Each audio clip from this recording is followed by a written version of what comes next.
सांगली जिल्ह्यात पूरपट्ट्यातील 3000 घरमालकांना नोटिसा, तातडीनं उपाययोजना करण्याच्या शासनाकडून सूचना।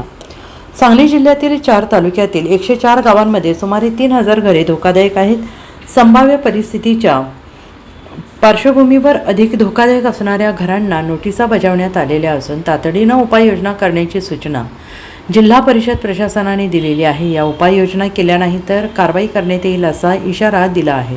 जिल्ह्यात कृष्णा आणि वारणा नदीकाठच्या वाळवा, शिराळा, पलूस आणि मिरज या तालुक्यातील 104 गावांना पुराचा धोका आहे। या गावांमध्ये संभाव्य पूरपरिस्थितीच्या पार्श्वभूमीवर आपत्ती व्यवस्थापन यंत्रणा सज्ज करण्यात येते आहे। त्यासाठी बाधित होणाऱ्या गावांमध्ये एप्रिल आणि मे महिन्यात सर्वेक्षण करून धोकादायक इमारतींची पाहणी केली जाते।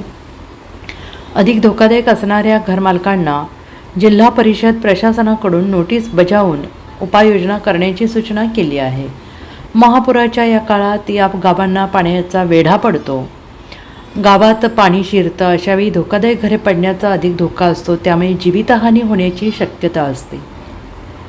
अशा घरांचे सर्वेक्षण करून या घराची दुरुस्ती करून उपाययोजना करण्याच्या प्रशासनाकडून सूचना केल्या आहेत।